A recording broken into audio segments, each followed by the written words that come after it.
Senhoras e senhores, muito bom dia, sejam bem-vindos. É com muito prazer que a Associação Médica do Rio Grande do Sul, ANRIGS, dá início ao primeiro ciclo de palestras do ano. Nesta edição, abordaremos o tema Calendário de Imunização da Criança, destacando a importância da vacinação e os seus benefícios para a saúde infantil. Este evento conta com a parceria da Sociedade de Pediatria do Rio Grande do Sul e é transmitido de forma online. Para conversar conosco, convidamos os especialistas. Inclusive, convidamos a compor o palco. Dr. Benjamin Reutemann, membro da diretoria da Sociedade de Pediatria do Rio Grande do Sul, conselheiro do Conselho Regional de Medicina do Rio Grande do Sul, ex-diretor adjunto da Vigilância em Saúde e chefe da equipe de vigilância em doenças transmissíveis. Dr. Juarez Cunha, pediatra e intensivista pediátrico, diretor da Sociedade Brasileira de Imunizações e membro do Departamento de Imunizações da Sociedade Brasileira de Pediatria. Também integra o Comitê de Imunizações da Sociedade de Pediatria do Rio Grande do Sul e a Comissão Nacional especializada em vacinas da Febrasgo. Nosso encontro será mediado pelo presidente do Conselho de Representantes da ANRIGS, Dr. José Renato Guimarães Grisolha, que convidamos ao palco.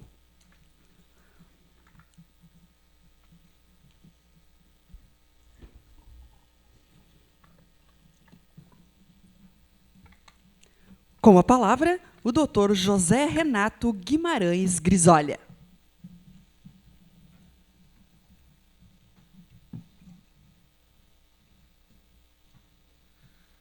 Bom dia a todos, bom dia aos que estão presenciais aqui na ANRIGS, bom dia aos que estão online.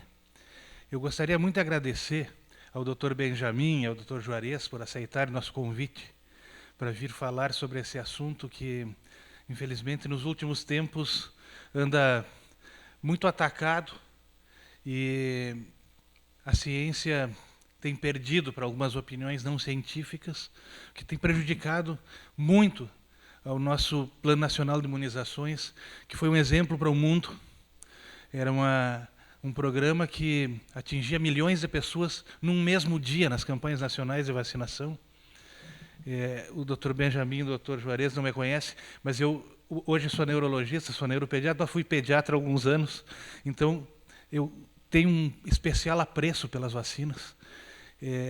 Durante a minha formação, durante a residência em pediatria, eu sempre fui um grande incentivador de vacinas e vi muitas doenças pelos cabelos brancos. Eu vi a diminuição da incidência de algumas doenças, como o hemófilos, que após a vacinação de hemófilos, a gente terminou com a meningite por hemófilos, e assim como tantas outras.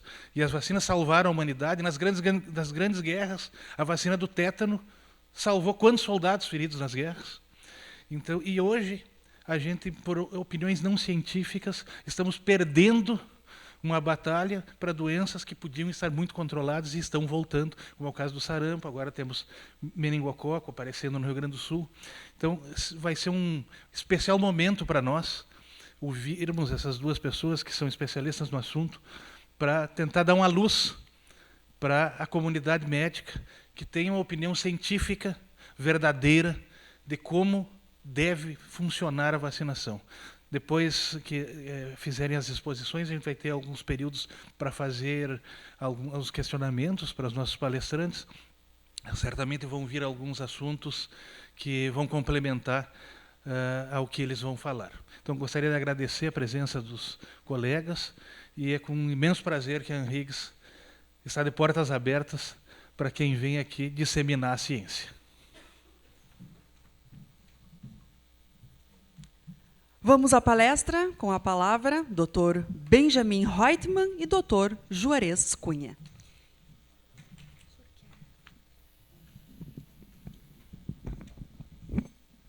Eu agradeço a Higgs pelo convite. Eu acho que é um assunto realmente muito importante e pertinente na época que a gente atua. E a gente vai tentar fazer um jogral, assim, né? Eu e o Juarez, a gente já se conhece de longa data, a apresentação é a mesma e a gente vai tentando completar. Então, vamos lá. Pode passar o primeiro slide.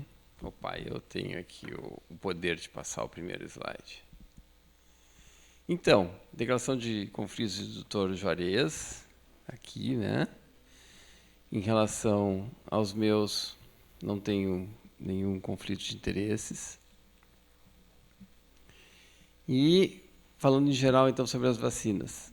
Gente, a vacina é o ato, a arma em saúde pública de maior impacto que a gente tem, né? Isso comprovadamente, para poder prevenir, evitar doenças e mortes. Isso já está mais que comprovado.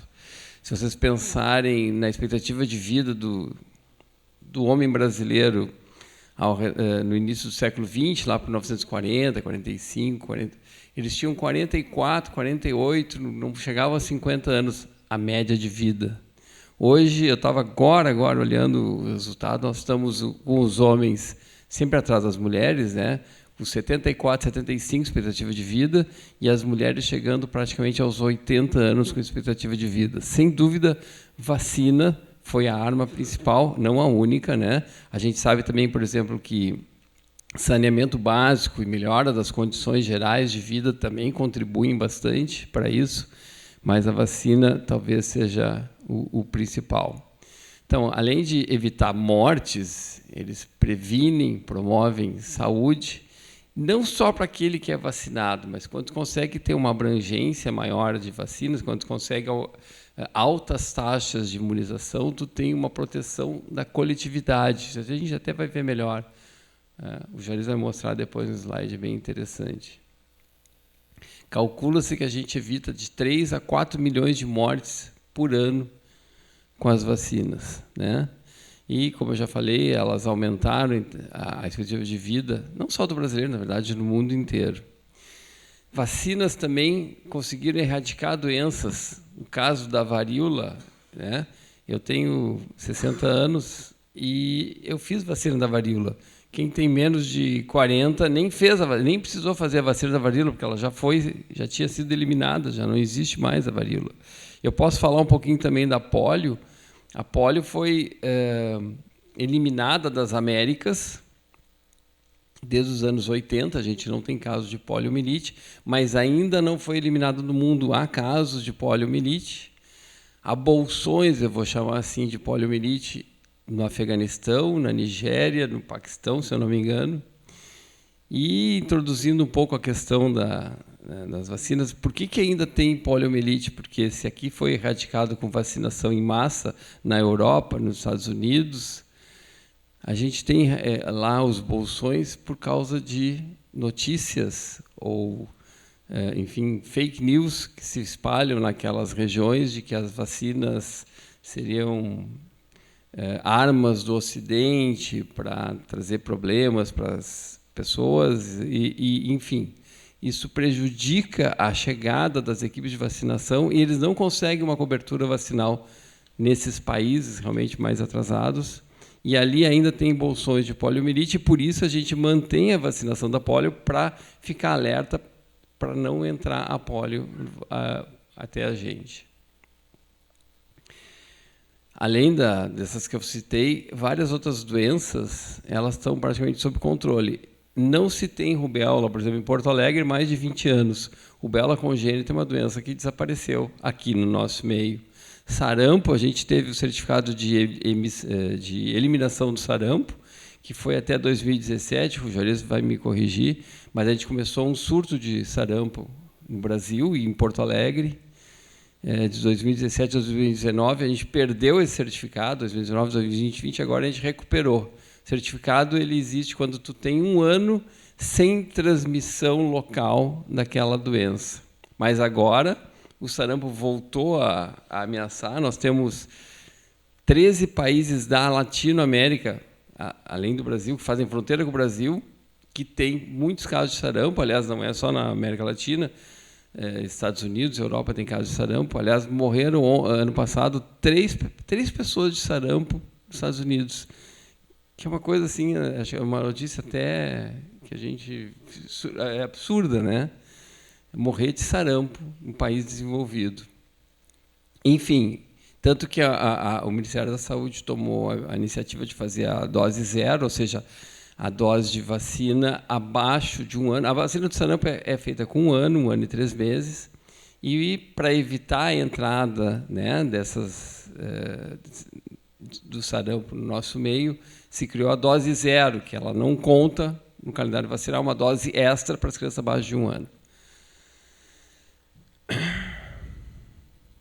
Apesar disso tudo, de toda essa eficácia, toda essa eficiência, ainda assim existem profissionais da saúde, pais, né, cuidadores ou até influencers que conseguem questionar a vacina e acabam, então, os pais, os cuidadores, a hesitar se vão fazer a vacina, vão pensar mais um pouquinho, ou até realmente recusar a vacina. E eu acho que isso, depois de toda essa história de 50 anos de vacina, eu acho que isso realmente é um absurdo.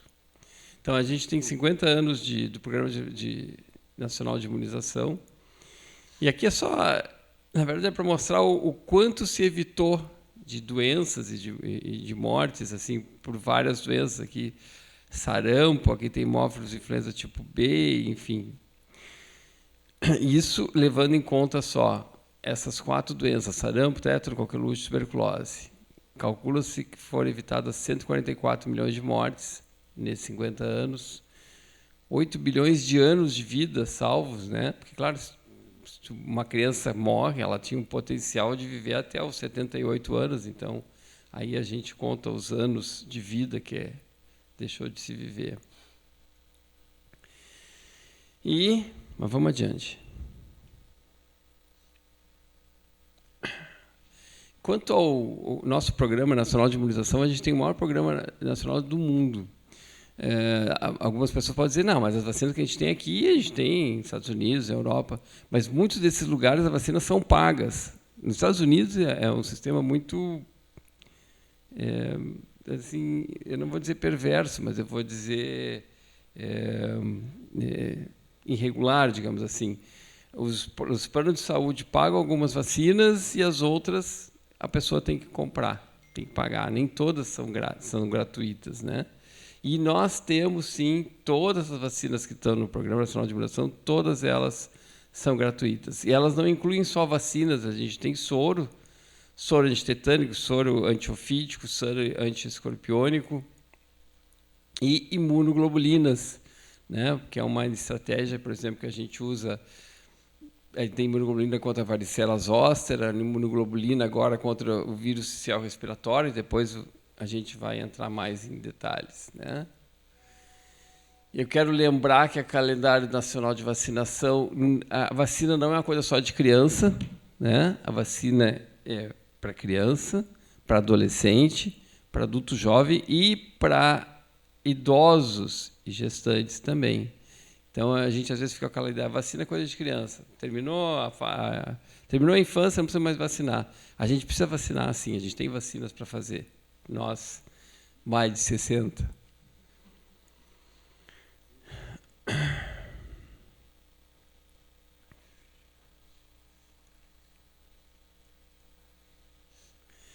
Bom, sobre os calendários vacinais.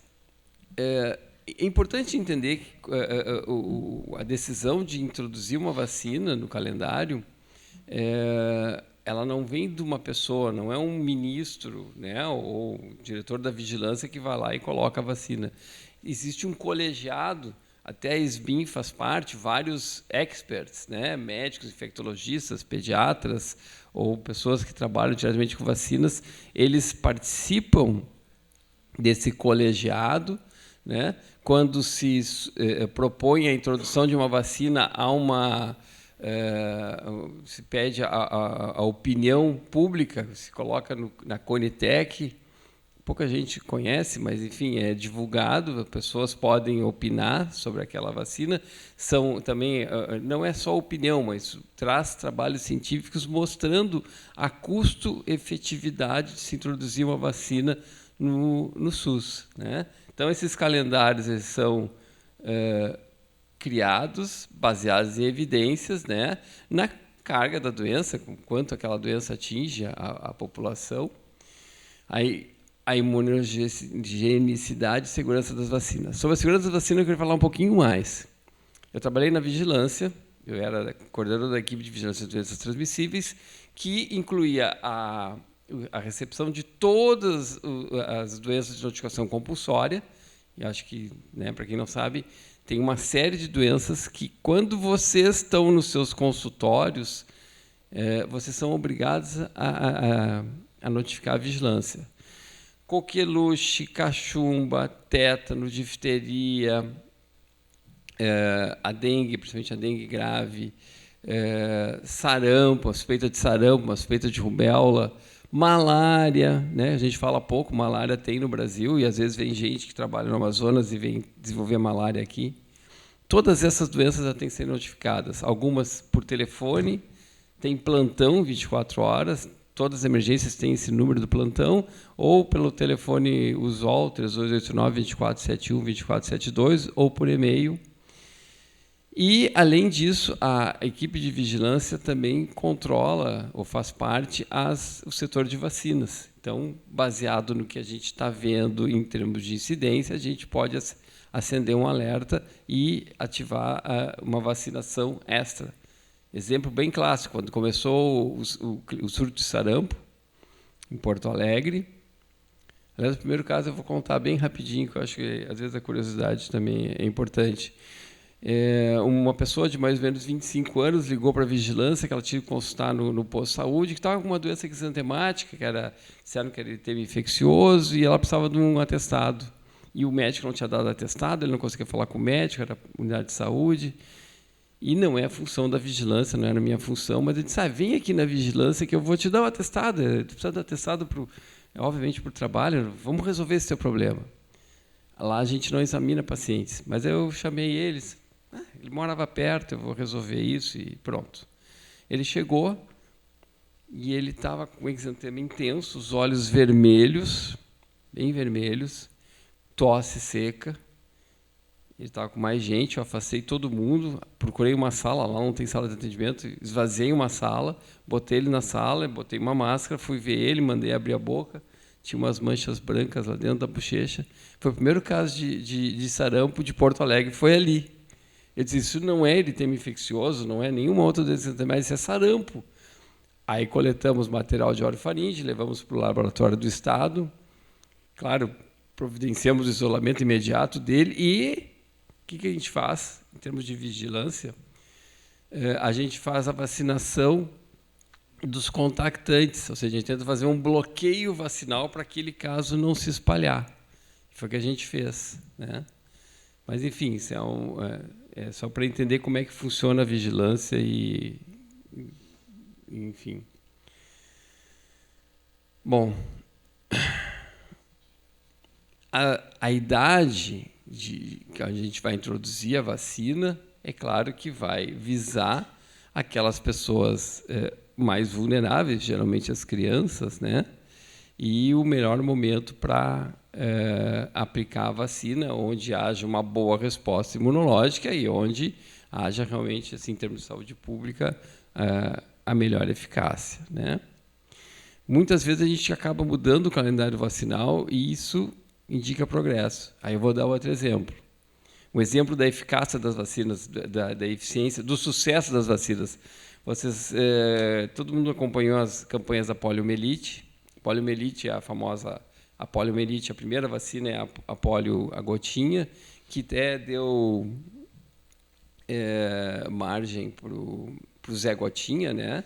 Zé Gotinha era famoso porque era basicamente a vacina polio oral, que era uma vacina de vírus atenuado. e foi extremamente eficaz. Foram campanhas que veio desde a década de 80, eliminou. Nós não temos poliomielite desde 88, se eu não me engano. Muito bem. Quando a vacina se torna tão eficaz que zerou a doença, eliminou a doença, aí aqueles raríssimos casos de reação vacinal importante começam a aparecer. Então, existe o risco de o vírus vivo atenuado desenvolver uma polio, a gente chama de polio vacinal, ao invés da polio pelo vírus selvagem. Como a doença zerou, aparecia 1 caso, 2 casos de doença causada pela vacina. A doença benigna não era tão, obviamente, tão grave, mas, enfim, aí, no caso, a vacina está causando mais problemas que a doença não existe. Então, a gente trocou a polio oral, vírus vivo atenuado, pela polio injetável, a Salk, que é vírus morto, que tem chance zero de causar esse problema. No início, se retirou de 2, 4, 6 meses, era só a Salk, depois vinha a gotinha. E, atualmente, isso é uma recente, não tem mais vacina de vírus vivo atenuado para polio, é só a vacina Salk, com 2, 4, 6 meses e 1 ano e 3 meses. Por isso a frase, quando a gente diz assim, que isso indica progresso, né? Você sabe que a ciência, né, todo dia a gente tem novos artigos e novas ideias, ela é cumulativa, e o conhecimento que a gente tem, que a gente adquire pela ciência, ela não vem de uma pessoa, como eu disse antes, não é um secretário, um ministro, não é da cabeça dele que vai surgir isso. É geralmente por um consenso baseado em estudos que a gente vai ter as decisões, né, que a gente toma em relação às vacinas. E isso é redundante, né? Claro que todas as vacinas elas têm muitos estudos, vários estudos, inclusive principalmente de segurança e eficácia, antes de serem introduzidos. E isso eu queria falar um pouquinho mais. Na vigilância, algumas pessoas pensam que quando a gente lança uma vacina, pronto, está liberado, foi considerado segura e ninguém mais tira do mercado. Não é assim. A gente tem um controle de eventos adversos das vacinas. Elas continuam, não só para a vacina, mas qualquer medicamento que a gente lança, a gente depois faz um controle se elas têm não só eficácia, a eficácia geralmente já está comprovada, mas se tem efeitos a longo prazo. E sim, se começa a observar efeitos a longo prazo ou a curto prazo importantes, a vacina pode ser retirada do mercado. E a gente tem um exemplo disso. A primeira vacina contra o rotavírus, acho que era Rotatec o nome, não me lembro. Muito importante. Oi? RotaShield. Então, a RotaShield, ela foi lançada no mercado com todas aquelas fases, 1, 2, 3, 4, de segurança, mas começou a aumentar o caso de intussuscepção intestinal, né? E aí se percebeu que a vacina tinha um para-efeito importante, sério, e a incidência realmente alta, né? Se retirou a vacina do mercado, se trocou por uma nova vacina, que é a que a gente usa atualmente, e que esse para-efeito não ocorre. Então, assim, é importante entender que a observação, o acompanhamento dos eventos adversos, eles são feitos de uma maneira muito séria. Lá na vigilância, quando tem um efeito adverso, vai aparecer, o Farias vai colocar isso aqui, a gente é obrigado a notificar. Chegou no hospital, chegou numa emergência, a gente é obrigado a notificar, tem um sistema, né, notificação, e a gente vai atrás para ver se aquela relação é temporal ou causal. Né? A gente até vai nos hospitais, olha os exames que a pessoa fez e tenta ver se realmente linkar realmente se é da vacina ou não.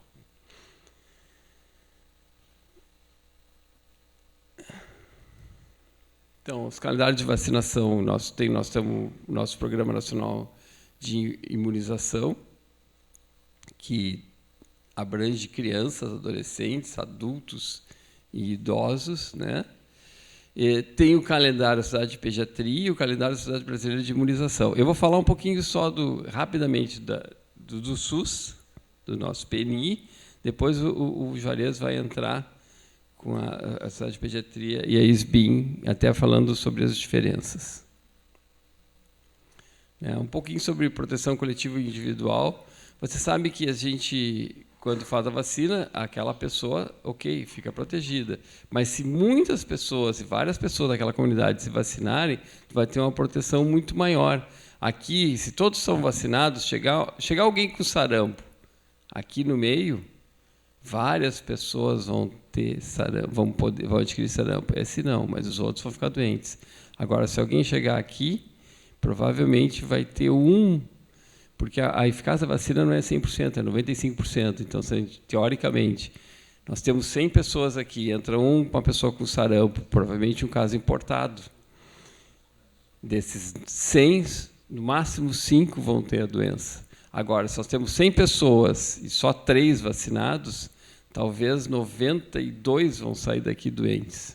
Então, essa é um dado, uma coisa importante em termos de saúde pública, né? Que a gente olha muito a saúde individual, mas a gente tem que pensar também em saúde pública. O calendário, então, rapidinho, para não entrar muito em detalhes. A gente tem o PNI, o Programa Nacional de Imunização, esse é do SUS, a vacina BCG e hepatite B. Vocês vão ver assim, que tem as maiores taxas de aplicação, porque elas são feitas ao nascer. A BCG seria para proteger contra a tuberculose, mas, na verdade, ela protege melhor contra formas graves de tuberculose.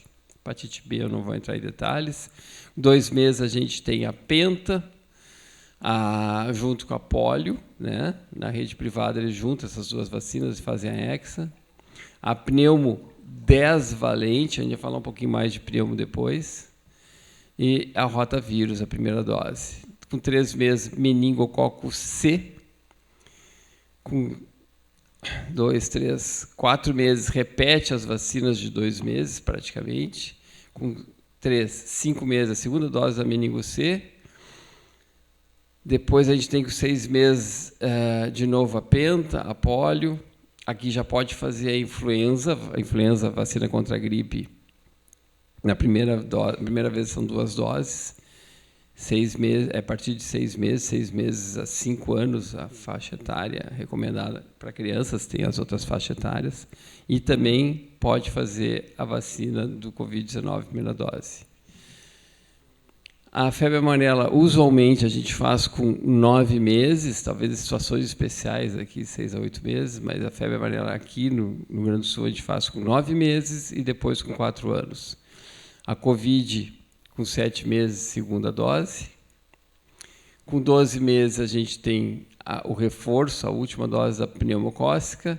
E, para reforçar o meningo C, atualmente a gente reforça com uma vacina um pouco mais ampla, é a meningo ACWY. Só por curiosidade, A não existe no Brasil, só na África. C existe e muito ainda no Brasil. WY é mais ou menos 5% dos casos, mas aqui no Cone Sul é interessante que nós temos mais casos que no resto do Brasil. Opa! E aí começa a vacina contra o sarampo, rubéola e cachumba, tríplice viral, 12 meses. Com 15 meses, reforço. A penta, agora ela fica menor, tira o hemófilos, tira a hepatite, fica só difteria, tétano e coqueluche, primeira dose de reforço. A poliomielite, já inativada, aquela que não dá doença vacinal, né? É a primeira dose de reforço. A tetraviral, que é a mesma, tríplice viral, sarampo, rubéola, cachumba, mais varicela. E hepatite A, primeira e única dose. No sistema privado, eles preconizam mais doses, vão ver depois. 4 anos, o segundo reforço da DTP. A febre amarela, segunda e última dose. Antigamente estava escrito em algumas carteiras antigas de 10 em 10 anos. Febre amarela é com 9 meses e 4 anos e acabou. E aí eu digo para os pais também procurarem depois a Anvisa, para fazer pela internet, pegar o certificado de vacinação, porque para muitos países é exigido, para a Colômbia, para o Peru, para o Japão, que eu me lembre, você tem que ter o certificado de vacinação. E hoje em dia tu pega isso pela internet. E faz a segunda dose, né, a dose de reforço da varicela. Essa pneumo 23 valente é só para as populações especiais indígenas, não é uma vacina usual. E depois que acaba... É importante entender que essa DTP, que é a vacina de células inteiras, ela não pode ser feita a partir de 7 anos. Então, para fazer o reforço, 10 anos depois da antitetânica, a gente faz a DT, difteria e tétano, de 10 em 10 anos. A gente perdeu aqui a fração pertussis, que talvez seja muito importante, porque coqueluche é um problema e, a gente vai ver depois, essa fração pertussis ela perde a eficácia depois de 5 a 10 anos. Então, os adultos jovens, adolescentes, adultos jovens e adultos até mais velhos, eles ficam suscetíveis até a coqueluche, que para eles pode não ser tão ruim, mas para as crianças recém-nascidas e pequenas é um problema de saúde pública importante. Então, muitas vezes recomenda, quem pode, em vez de fazer DT, fazer DTPA, a celular, rede privada, e aí tu está protegendo talvez o teu maninho aqui que vai nascer. Depois, na adolescência, tem o HPV-4, que no SUS agora é uma dose só, estou repetindo aqui, é de 9 a 14 anos. A vacina da meningite ACWY repete, ela foi feita com 1 ano, vocês lembram? Agora com 11 a 14 anos, mais uma dose. Porque esses tipos WY, além do C, eles são muito frequentes em adultos jovens, por isso que foi colocado nessa idade aqui. E essa lista aqui de 10 a 24 anos é para quem não fez nenhuma vacina, né? Então, quem nunca fez febre amarela, quando tiver essa idade, é uma dose só. A hepatite B tem que fazer a série de 3 doses, a DT 3 doses e a pneumo 23 valente 2 doses na população indígena ou pessoas mais de 60 anos. E até isso aí está mudando, o Juarez vai falar. E a varicela também seriam 2 doses, se não foi feita antes no calendário. Bom, aí eu vou passar agora um pouquinho para o Juarez. A gente vai fazer o jogral aqui. Dá passador. Primeiro eu queria agradecer o convite, né? É um prazer estar aqui com vocês, iniciando esse ciclo de palestras, né? Que legal que vocês pensaram iniciar com esse assunto, então agradecer o convite da Anhiggs e também o apoio da SPRS, é muito legal a gente estar representando isso aqui, e com um amigo e colega de muitos anos, que é o Benjamin, a gente trabalhou juntos também na vigilância. Eu vou falar muito rápido dos calendários da rede privada, porque a gente vai avaliar um por um. Esse aqui é o calendário da SBIM, tá? Porque a gente lembrar que todos os calendários, tanto SBIM como SBP, a gente tem observações das vacinas. Então, leiam as observações, que ali a gente vai ter muito dado que vai dizer como fazer. Esse é da USBP, né? Eu sou do Departamento Científico de Imunizações, a gente está revisando, porque esse calendário foi revisado em dezembro do ano passado, então a gente tem uma série de coisas para incluir, deve sair logo a nova versão. Tá? Tem muitas coisas que eu não vou repetir aqui, que o Benjamin já falou, mas talvez algumas coisas interessantes para vocês entenderem por que a gente tem algumas diferenças rede pública e rede privada, né? Então, uma delas aqui, por exemplo, hepatite B. Tá? Vocês sabem que atualmente a gente faz as vacinas de hepatite B, são feitas em 4 doses na rede pública, porque a primeira dose é ao nascer e depois 3 doses de penta, né? Na rede privada, como a gente faz combinação de vacinas acelulares, tu tem a possibilidade de fazer a dose do meio aqui, dos 4 meses, sem hepatite B, porque hepatite B são 3 doses do esquema. atualmente faz 4 doses. Isso facilitou até para prematuro, que a gente sempre tem que fazer 4 doses. Tá? Rotavírus, a gente tem 2 vacinas disponíveis. Então, aquilo que o Benjamin falou, acho que é muito importante. Então, a RotaShield foi usada só nos Estados Unidos. Lá teve aumento de suscepção, foi retirada do mercado, não chegou a ser usada aqui. Para a gente ter as 2 vacinas que vieram depois, foram ampliados os estudos, em cada um deles foram 60 mil crianças estudadas, tanto na Rotatec quanto a Rotarix, que são as 2 que a gente usa atualmente, para mostrar essa segurança. Então, não se observou intercepção, e tanto que agora até tem uma novidade aí que a gente ampliou a faixa etária, não sei para quem está acostumado, os pediatras, a gente tinha um limite de utilização da vacina Rota até 3 meses e 15 dias, agora foi ampliado, a gente tem um limite para a primeira dose até 11 meses e 29 dias e para a segunda dose até 23 meses e 29 dias. Então, isso é uma recomendação da própria Organização Mundial de Saúde, porque o que acontecia? Com o atraso vacinal, muitas crianças perdiam. Então, se ela chegava com 4 meses, não dava para começar o esquema. E muitos queriam, mas posso fazer a segunda dose? Não, não tem como fazer a segunda dose se não fez a primeira. Né? Então, isso aqui facilitou bastante o esquema de rota. Só uma coisinha bem interessante. A mãe que tem HBsAg positivo, a criança tem, além de receber hepatite B, né, como tu colocou ali, ela também tem que receber imunoglobulina para não adquirir o vírus da hepatite B. E uma vez aconteceu, só para exemplificar que o SUS é bem amplo, eu atendi um parto no Moinhos, 2 da manhã, mãe HBsAg positiva, eu precisava da imunoglobulina, a gente entrou em contato com a HPV, onde é o Centro de Referência em Imunobiológicos Especiais, onde tem essas vacinas imunobiológicas especiais. Às 2 da manhã o motoboy foi lá, trouxe, às 6 da manhã a criança recebeu a imunoglobulina, e isso é universal em Porto Alegre, todo mundo pode receber. Aproveitando o gancho, até porque é uma discussão bem recente, nos Estados Unidos quem colocava as regras era o ACIP, né? Que colocava as regras que o CDC implementava. Agora, semana passada, teve discussão do ACIP, porque tem toda uma discussão de tudo, de vacina agora lá, mas o que eles estão preconizando é não fazer a vacina ao nascimento. Por que se mudou a regra de vacinação universal ao nascimento? Porque quando a criança se infecta, o risco de cronificar a hepatite B é 90%. E tinha uma falha muito grande em realizar exames durante o pré-natal para saber se a gestante era portadora ou não do vírus B. Então, como regra universal, se viu que era muito mais efetivo do vacinar todos ao nascer. Então, não porque a criança vai ter risco sexual ao nascer, né? Porque a transmissão de hepatite B é sangue e sexo, então não é por isso. Tá? É que a forma principal que a gente tem de estratégia é vacinar nas primeiras 24 horas de vida. Então, essa é uma discussão que está acontecendo lá nos Estados Unidos, não sei o que eles vão resolver, mas já teve a posição da Academia Americana de Pediatria e da Academia de Obstetrícia de que deve manter a vacinação nas primeiras 24 horas de vida.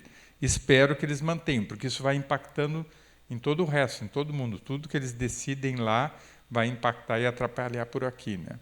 Mas é interessante vocês saberem por que essa discussão, né? Tá? E a outra coisa que a gente tinha também na época é a dificuldade dos exames feitos na gestante, né? Porque muitas pessoas, qual é o exame? Anti-HBC, anti-HBS, HBsAg. Então, faziam exames que não eram os corretos, muitas vezes faziam o exame correto e não avisavam que a mãe era portadora do vírus, daí não era feita a imunoglobulina, então isso vai levando à confusão, e a vacinação leva uma proteção mais adequada. Tá?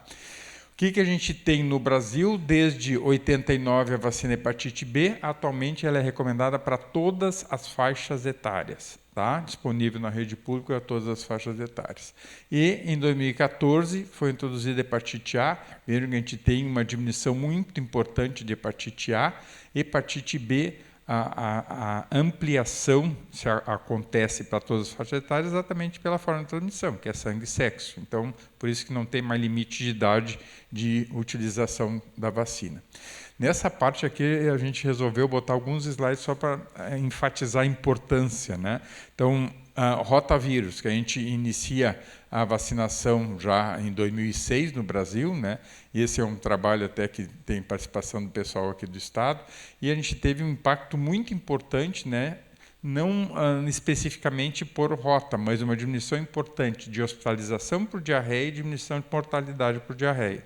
Tá? Então, isso é na vida real, mostrando como a vacina impactou no nosso meio. Aqui, em relação às vacinas que fazem parte, né, da Penta ou da Hexa, eu botei tudo junto aqui porque é uma mistura de tudo. Né? Então, na rede pública, a gente tem como... Opa, o que eu fiz aqui? Como é que volta aí a imagem? Já voltou. Na rede pública, então, a gente tem tanto a Penta quanto aquele reforço de 1 ano e 3 meses são com a vacina coqueluche células inteiras, né, que é chamado. A rede pública privada a gente usa a celular também está disponível na rede pública para crianças que têm eventos adversos importantes. Né. Então, a composição, ou ela vai ter, né, hepatite B, que daí vai ser a Hexa, né, ou vai ter VIP, também como a Hexa. A Penta da rede pública não tem VIP, por isso daí quando fala na rede pública tem que fazer a Penta e em outra picada a VIP. Tá? Mas os esquemas são iguais de rede pública e rede privada, a única coisa que SBP e SBIM recomendam a vacina celular porque é menos reatogênica. Tá? E tem essa combinação que diminui picadas. Coqueluche, eu achei interessante a gente voltar aqui, porque a gente teve aqui em 2014... A gente teve um aumento muito importante de casos de coqueluche, então a gente tinha um sucesso muito grande com altas coberturas vacinais. 2014, mesmo com altas coberturas vacinais, teve aumento. Tem essa ciclicidade de coqueluche, que é uma característica. Né? Isso não foi só no Brasil. Uma das grandes discussões na época, porque aconteceu também nos países envolvidos, era se a vacina acelular era culpada disso. Mas o Brasil não usava a vacina celular, só na rede privada, que era um percentual baixíssimo. Então, não é só a falta de eficácia da vacina acelular por muito tempo, também da vacina de células inteiras e da própria doença que não dá imunidade permanente. E o que acontece em 2024? Já estava acontecendo no restante do mundo, um aumento importante de casos, sendo que a gente teve no ano passado 7.500 casos, né, de coqueluche, e com 31 óbitos, todos em crianças menores de 1 ano, e todos em mães não vacinadas na gravidez. Tá? Desde aquele episódio que a gente teve em 2014, foi introduzida a vacina na gestante como a principal estratégia de proteção de coqueluche no nenê. Né? Então, é uma vacina disponível gratuitamente a partir da 20ª semana de gestação e que tem que ser repetida em cada gestação. Tá? Então, veja o que foi lá em 2024, só que só 2025 continua, tá? Mas eu só trouxe 2024.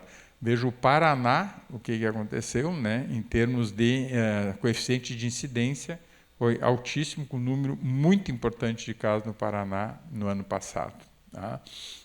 As estratégias, e daí vem algumas mudanças que a gente tem dos calendários, rede pública e rede privada. Por que isso? Porque individualmente a gente acha que tu tem coisas que tu pode oferecer para uma pessoa em toda a vida. Por exemplo, a vacina tríplice acelular, na nossa opinião, ela deve ser utilizada por todos no lugar da dupla adulto, porque a gente vai ter coqueluche em todas as faixas etárias, né? Então, tanto que a gente coloca como a estratégia COCUM, tu vacinar não só a gestante, mas tu vacinar o pai, vacinar a babá, vacinar a avó, vacinar a madrinha, vacinar como proteção do neném, em especial nos primeiros meses de vida. Mas a principal estratégia é vacinar a mãe. A mãe, a gestante, é a principal estratégia. Só vou completar um pouquinho para me divertir um pouquinho. Exatamente como tu colocou, assim, o ideal seria continuar vacinando os adolescentes e até adultos, porque a criança, primeiro, só para entender que a coqueluche ela traz sintomas importantes para os adultos, mas não leva ninguém ao hospital. Quem morre, quem vai para o hospital é a criança de abaixo de 1 ano, por isso a estratégia para proteger essas crianças, né? Aí eu vou contar me permite contar uma historinha rápida. Almoço de família, sábado, família toda, eu, meu irmão é médico também, mais ou menos 35 anos. Eu estou com tosse e tal. Setembro, primavera é época de flores, né? Pólen. Isso é alérgico, toma um antialérgico. Passa uma semana, novo encontro, sábado, tradicional, almoço. E aí, como é que tá, Ariel? Tá bem? Tossindo bastante. Dia e noite. Tossindo de noite? Não, mas tu era asmático. Não. Aerolim, spray e toma um corticoide, vai ficar bom. Passo mais uma semana e aí volta, mesmo almoço, família. E aí tô pior, eu não consigo dormir de noite, tosse. Umas crises enormes, não paro de tossir, chega a vomitar, de dia também. Tá, então vai consultar no médico. Daí ele foi consultar, era coqueluche. Então, realmente, assim, fizeram um PCR e começou a gastromicina e ficou bem. É só para ilustrar assim, que o adulto é o grande transmissor, né, da coqueluche para o bebê. Se ele tivesse uma criança recém-nascida, essa criança poderia ter uma doença grave. Então, além de proteger, uma das alternativas seria fazer a DTPA para os adultos. A outra estratégia que a gente também tem, quando a gente tem um caso de coqueluche, é tratar, por exemplo, uma criança, né? Eu sou pediatra, pega uma criança com coqueluche, trato ela. Trata os contactantes também, porque eles podem passar para outras pessoas. Se tem alguma pessoa que está tossindo em casa, recebe o tratamento, não precisa fazer exame. Dá 5 dias de azitromicina, não vai fazer mal nenhum, né? E principalmente aquelas pessoas que a mãe, vamos dizer, é cuidadora, trabalha numa creche, dá para ela, porque senão pode acabar passando para outras crianças que são as pessoas mais vulneráveis. E lembrar de notificar, né, a vigilância, que também a vigilância vai desencadear, inclusive, essas ações de profilaxia. Também lembrando que a gente tem atualmente a vacina DTPA disponível para alguns grupos de profissionais de saúde. Então, o pessoal que trabalha em neonatologia, que trabalha em emergência, em geral para pediatras, não é para todos os profissionais, mas, em geral, o grupo não só de médicos, mas que trabalham nesses setores, então, neonatologia, UTI neonatal, emergência, é disponibilizado pela rede pública a vacina tríplice celular. E um aspecto importante que o Benjamin falou agora, quando a gente vê aquele surto de 2014, a curva que a gente tem é só de criança menor de 1 ano, porque a gente não tinha facilidade de diagnóstico para PCR. O de 2024, ele, claro, a criança é onde é mais impactado e também onde tem mais morte, mas ele pega absolutamente todas as faixas etárias, inclusive em idosos, né? Então, lembrando que os guidelines colocam, quando tem 2 ou 3 semanas de tosse, uma das coisas que tem que pensar é coqueluche. Aqui, para nós, a gente vai ter que pensar quase todo o ano, né? Porque está sempre todo mundo tossindo. Se for pensando em alguma coisa, vai falando aí. Quais as vacinas? Isso aqui é uma complicação também, porque as pessoas têm dificuldade, né, de saber o que a gente tem de vacina. Então, as vacinas que têm componente coqueluche de células inteiras, então, é a tríplice bacteriana de células inteiras e a penta da rede pública, que é com células inteiras. E aqui tem os outros componentes. A tabelinha aí é uma tabelinha que tem lá disponível no calendário da SBIM, né? E as acelulares, né, dentro da vacina mais completa que a gente tem é a Hexa, que tem todos esses componentes, sendo com o componente coqueluche acelular. Hemófilos foi comentado antes, só para daí a gente colocou algumas coisas para se dar conta assim, no que é, né? Então, quando a gente introduz lá em 99 a vacina hemófilos, veja o que é a evolução, né, que a gente tem de diagnóstico de meningite por hemófilos, né? Então, isso já se tinha em outros países, isso aqui são dados nossos brasileiros, é importante a gente também ver isso. A polio, o Ben já falou também, nós temos o último caso de polio no Brasil em 1989, em 1992 a gente tem o certificado de eliminação da doença, mas como ela continua acontecendo no mundo, né, de forma endêmica em Afeganistão e Paquistão, mas a gente ainda tem muito pólio vacinal em toda a parte da África, né? Então, a gente só vai conseguir erradicar a pólio quando parar de usar a pólio oral. Então, todos os países já estão evoluindo para pólio inativada, só que é uma vacina mais cara. O Brasil evoluiu com as 2 primeiras, depois passou para as 3 primeiras e agora passou por reforço. Tem alguns países que já utilizam há mais tempo, né? E tem países mais pobres que ainda Mas todos os países têm que ter pelo menos uma dose de polio inativada. Mesmo os países mais pobres, isso que está acontecendo, com a forma da gente erradicar a polio no mundo. As vacinas, eu botei junto aqui, pneumo e meningo. Depois a gente vai ver um pouquinho mais de detalhe de cada uma, porque também aqui tem muita novidade e a gente vai ver um pouquinho mais. Mas aqui, o grande diferencial que a gente tem aqui, tanto SBP como SBIN, que a gente não recomenda a vacina 10-valente, que a gente vai ver que é utilizada no PNI, depois a gente vai ver também por que a gente recomenda ampliação. E que a gente recomenda como rotina SBP e SBIN a meningo B. Então, mais para frente eu vou explicar um pouquinho para vocês por que disso. Esse é um conceito muito importante. Vacina conjugada, ela tem uma resposta completamente diferente de vacina polissacarídica. Quais são as vacinas conjugadas que tem? Hemófilos, pneumo e meningo. Meningo C e ACWS, meningo B não é conjugado. Por que isso é importante? Porque todas as vacinas conjugadas eu vou eliminar o estado de portador são. Então, eu vacino aquele indivíduo e ele não vai ser mais portador daquela bactéria, ele não vai contaminar outros. E o que a gente tem? Né? Isso aqui é meningo. Por que a gente vacina o adolescente? Porque o adolescente é o principal portador são de meningo. Tá? Pneumo, a gente vacina em criança. Se eu tiver uma alta cobertura de criança, eu vou impactar em todas as faixas etárias, inclusive no idoso. Tá? E hemófilos, aquilo que a gente viu, o portador é só a criança. Vacina a criança, eu evito também em outras faixas etárias. Então, as vacinas conjugadas têm esse poder de podendo ser utilizada em crianças pequenas, dando memória imunológica e evitando o estado de portador são. Coloquei aquele slide ali porque eu acho interessante. Isso aqui é uma coisa que a gente estava falando antes e também chama atenção. Todas as doenças de transmissão respiratória, a gente teve uma diminuição. Aqui é meningites, todas. Tá? Então, aqui a azul é viral, a vermelha é bacteriana. Né? Mas todas elas, na pandemia, a gente teve diminuição. Também teve diminuição de outras doenças, mas daí também um problema de logística, de acesso. Então, muitas outras doenças a gente acabou não conseguindo também ter a notificação que a gente gostaria. Tá? Depois eu vou falar um pouquinho mais de meningococo.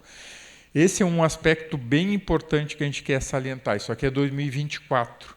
Se a gente for ver, veja uma doença meningocócica. Em 2010, a gente introduziu a pneumo 10 e a meningo C no PNI. Veja o sucesso que é da meningo C. Nós tínhamos em torno de 3 mil casos. Cai, claro que na pandemia, daí os números, mas pré-pandemia, 1000 casos. Na pandemia cai bastante, né? Depois começa a voltar de novo e chega aqui a 600 casos em 2024.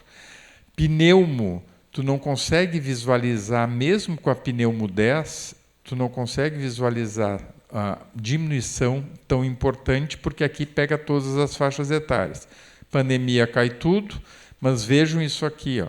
A gente tem atualmente mais meningite por pneumo do que por meningo. Tá? E daí a gente vai ver isso, por que isso está acontecendo mais para frente. Pneumo, a gente tem bem claro que a idade é fator de risco. Isso aqui é dado americano, né? Então, criança pequena, a gente tem um coeficiente de incidência e mesmo de óbito maior, e também acaba acontecendo em todas as faixas etárias. Isso aqui é Adolfo Lutz.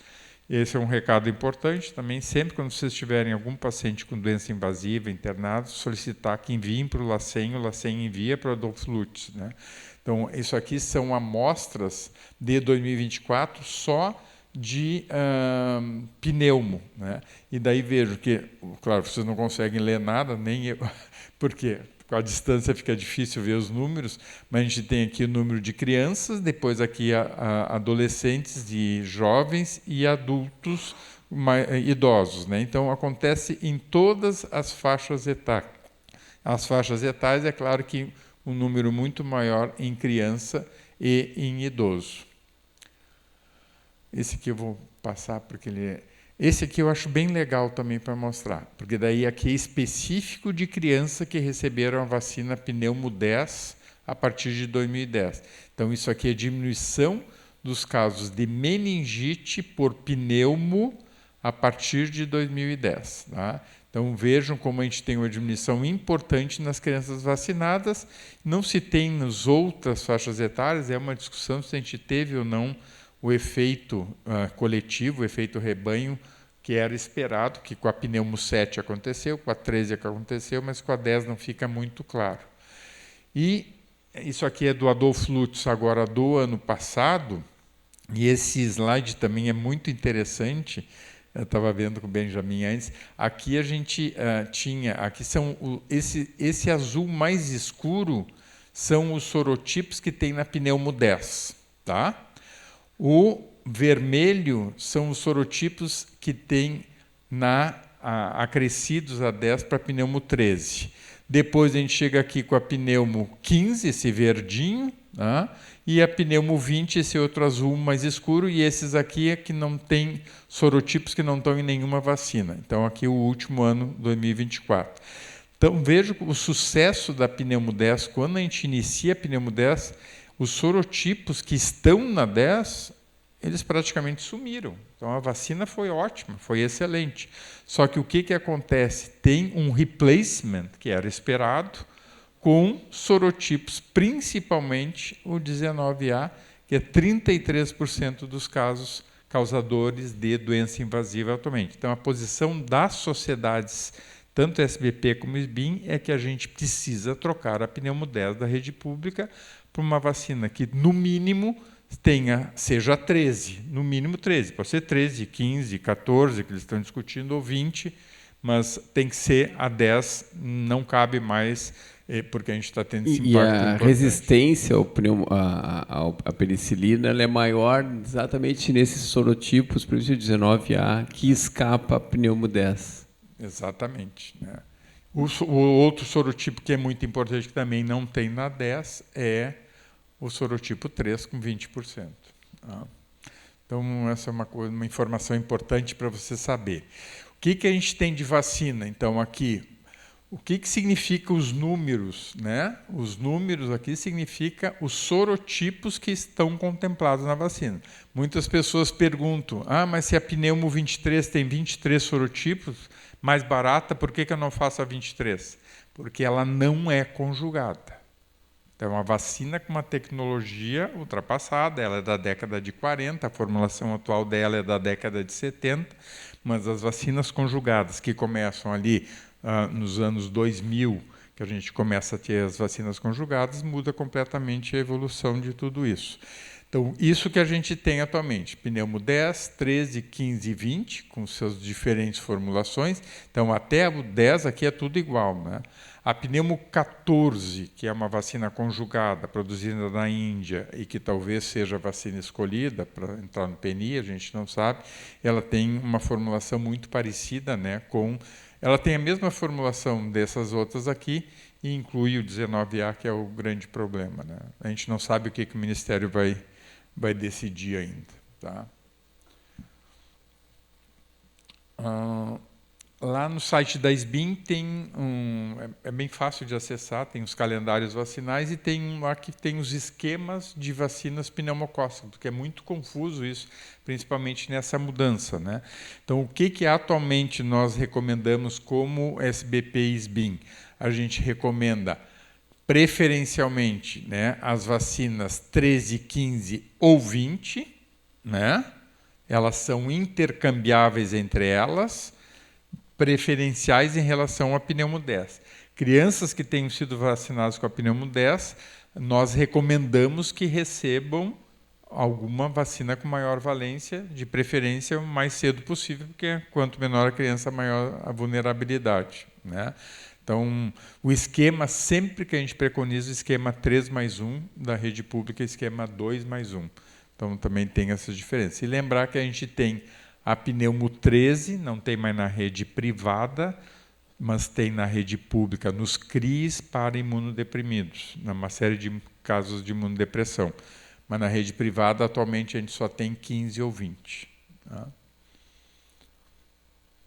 Meningo eu tinha mostrado lá, e esse slide também eu acho muito legal para a gente ver, né, como teve uma diminuição do meningo C. O verde é meningo C, né, e esse outro roxo aqui é meningo B. Então, o que nos preocupa, atualmente no Brasil, o meningo B é mais prevalente do que meningo C. Né? Na época que foi colocada a vacina, era mais prevalente o C, e a gente teve um sucesso muito grande com a utilização da vacina. E daí, não sei se vocês tiveram acesso, porque às vezes também é difícil achar, até eu pedi para o pessoal da secretaria, eu disse, onde que eu acho essa nota e esse alerta? É uma coisa que se chama administrativo. Eu disse, mas se eu for em meningite, né, tu tem o AZ, daí tu bota a meningite, daí não tem nada disso. Tá? Isso aqui é no Estado.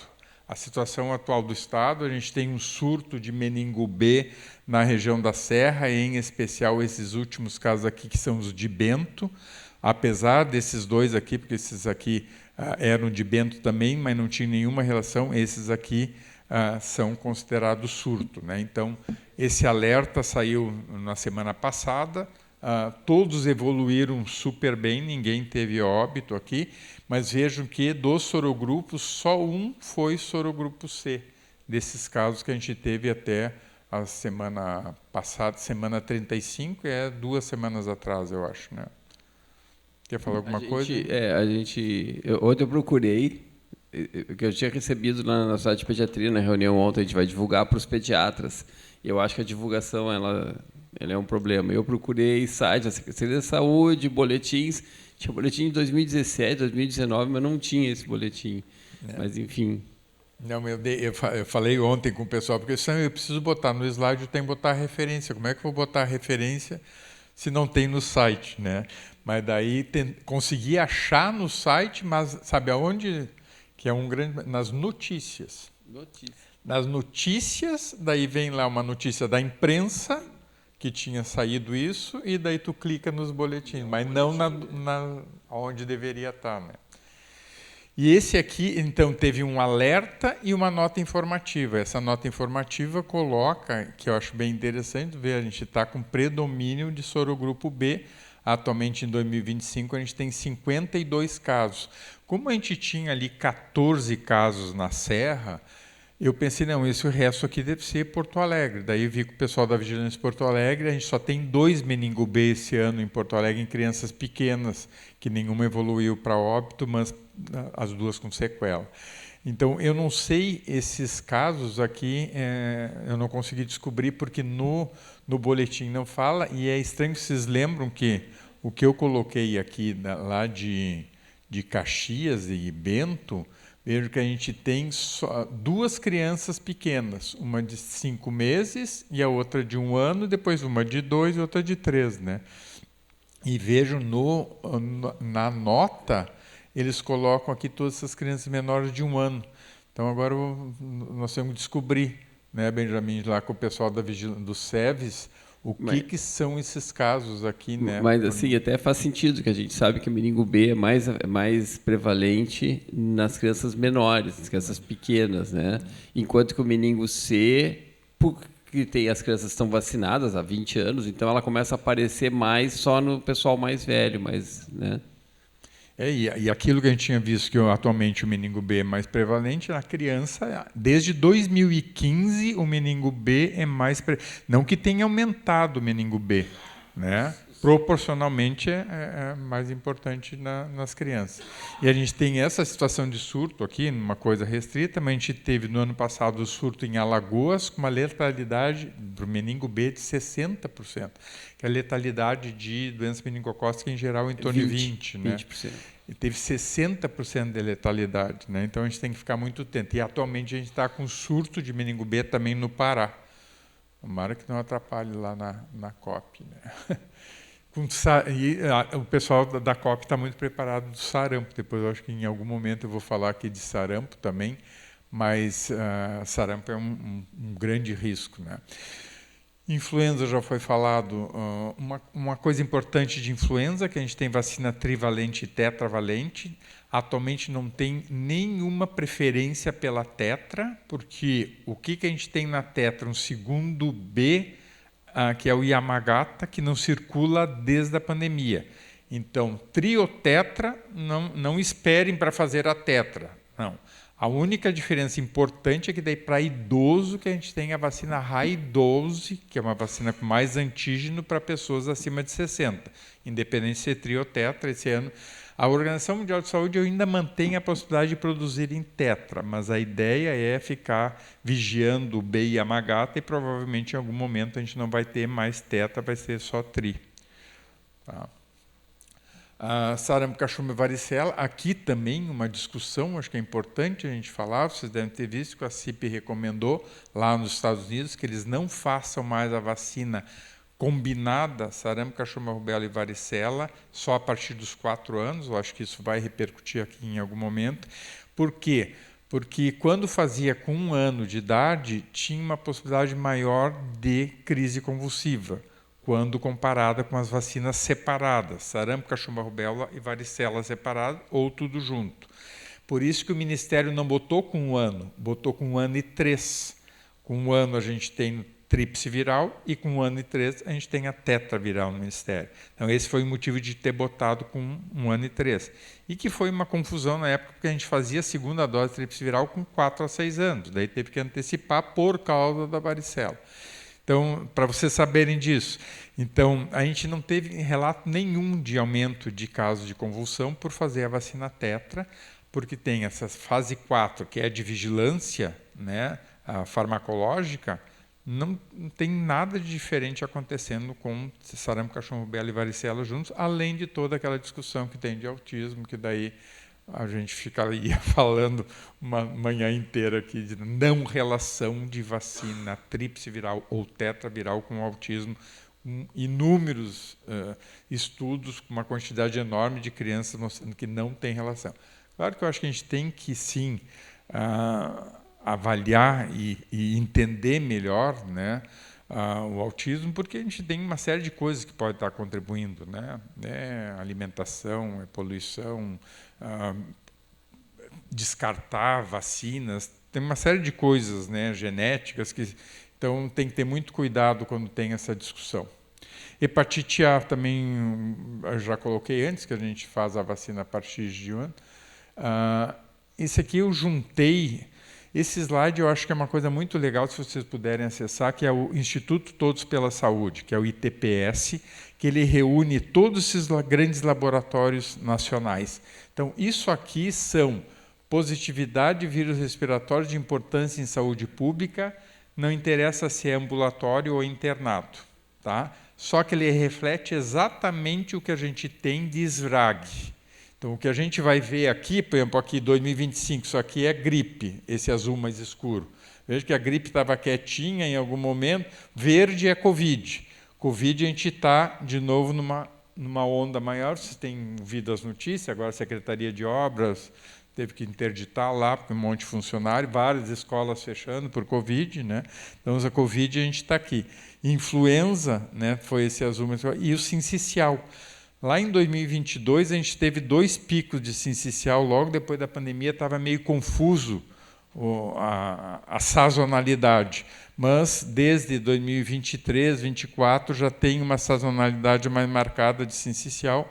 Sincicial, a gente teve aqui, o máximo que a gente teve foi ali por abril, né? Abril para maio. A gente viu, depois do Covid, uma variação muito grande na sazonalidade, que mudou tudo. E ter uma sazonalidade repetitiva é importante. Por exemplo, quando a gente planeja fazer a vacina da gripe, a gente já sabe que a influenza vai começar o seu pico lá por maio, final de maio, junho, julho, agosto, o pico e depois cai. Sabendo disso, a gente pode fazer a vacina em março, abril, para o pessoal entrar protegido. Só que a gente teve o ano passado, esse ano já está melhor, mas o ano passado eu me lembro que a gente tinha vírus respiratório em dezembro, influenza B em novembro, no verão, no alto verão, estava muito complicado. Agora parece que as coisas já estão voltando ao seu lugar. Esse aqui, esse azul clarinho, é influenza B, né? Isso aqui que o Benjamin falou. Veja que a gente teve mais aqui pegando para final do ano influenza B, né? Então, isso é muito legal, isso é fundamental a gente ter esses dados de vigilância, claro que aqui não são da vigilância, são de laboratórios privados, mas é um grande pool que ele reflete exatamente o que acontece no restante. Esse é do Ministério, que também é outro que vocês forem procurar, vocês não vão achar, porque o caminho para achar isso é uma coisa absurda. Mas isso aqui é só 2025, né? Só para mostrar para vocês como é que está sendo, né? Então a gente tem influenza A, que foi o maior causador esse ano, né? Completamente, e aqui embaixo é óbito, né? Vejam os óbitos que a gente teve. Influenza A foi o principal causador de óbito. Antes aqui era a Covid, ó. Covid era quem matava aqui no início do ano, tá? E agora está voltando Covid a matar. E quem é que mata Covid? Idoso não vacinado, criança, porque elas nunca tiveram contato com Covid, então as crianças internam muito mais por Covid do que adulto e mesmo que idoso, só que morrem muito menos.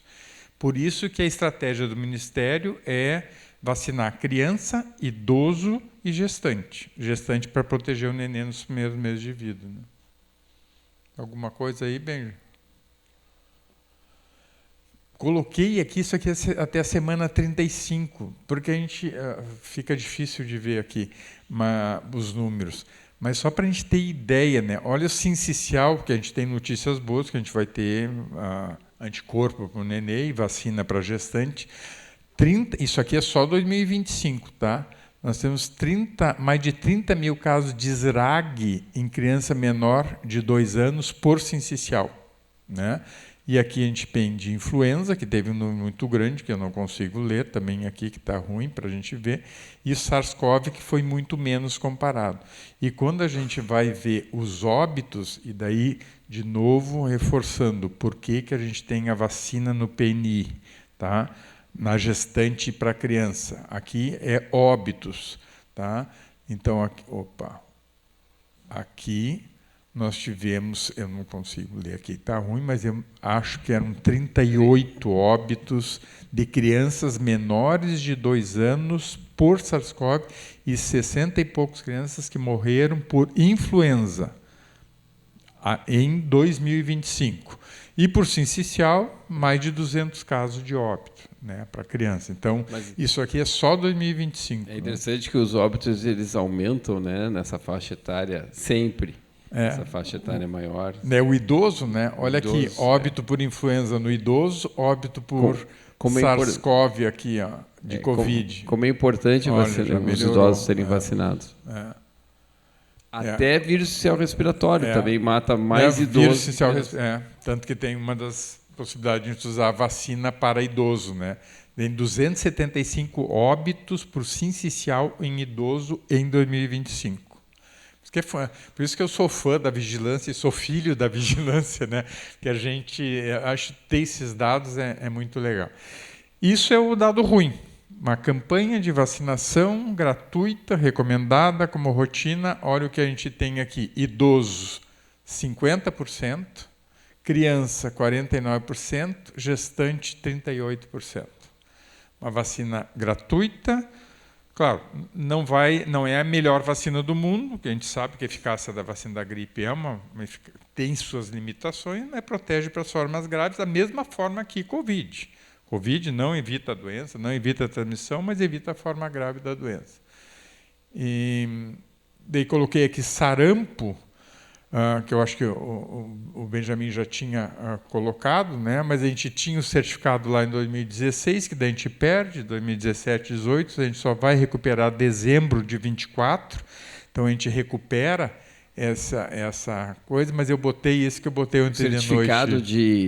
Certificado de erradicação da doença. Isso, não falei. Certificado da eliminação de sarampo, 2016, e agora a gente teve de novo a recertificação. Só que o sarampo está acontecendo em todo mundo. Então, é certo que o sarampo vai acontecer de novo aqui, como a gente já teve esse caso no Rio Grande do Sul, né? Então, em 2025, até a semana 35, que é 2 semanas atrás, são 24 casos esporádicos confirmados. Distrito Federal 1, Rio 2, São Paulo 2, Rio Grande do Sul 1, Tocantins pela fronteira 19. Tá? Então, a gente sabe que o sarampo vai voltar, e daí o fundamental é aquilo que o Benjamin falou. Se eu tenho uma suspeita de sarampo, eu tenho que desencadear, tenho que notificar para desencadear a vigilância e fazer bloqueio. E por isso que, em alguns estados, a gente teve a inclusão da dose 0. E daí inclui Rio Grande do Sul, municípios da fronteira com a Argentina e Uruguai, e cidades turísticas, universidade de alto fluxo. Então, Rio Grande do Sul, fora todos esses outros aqui, são estados que foi colocada a dose 0, que é menor de 1 ano, ela é chamada 0 porque ela não conta se faz as outras doses depois, né? Tá. Rubéola, também a gente tem a certificação de eliminação da rubéola materna e rubéola congênita, a gente não pode deixar isso voltar. Tá? Varicela, esse é um artigo do Marcelo Comerlato daqui. O que ele pegou os dados do Ministério de hospitalização, porque a gente não tem, a varicela não é de notificação compulsória, a gente só tem dados de hospitalização. Então, ele fez um estudo para ver o que aconteceu depois da introdução da vacina. Então, a gente tem uma diminuição muito importante de hospitalização por varicela após a introdução da vacina. Então, é uma forma indireta de mostrar o sucesso que a gente teve com a utilização da vacina no Brasil, né? Quer falar alguma coisa aí? Bem, já posso tocar aqui. Não, toca. HPV, então, a gente tem uma introdução da vacina pelo PNI lá em 2016, que a gente fez vacinação escolar. Lembra, Benja, que a gente teve? Acho que foi 2016 que a gente inicia, né? Então, foi ampliando a faixa etária, atualmente é 9 a 14 anos.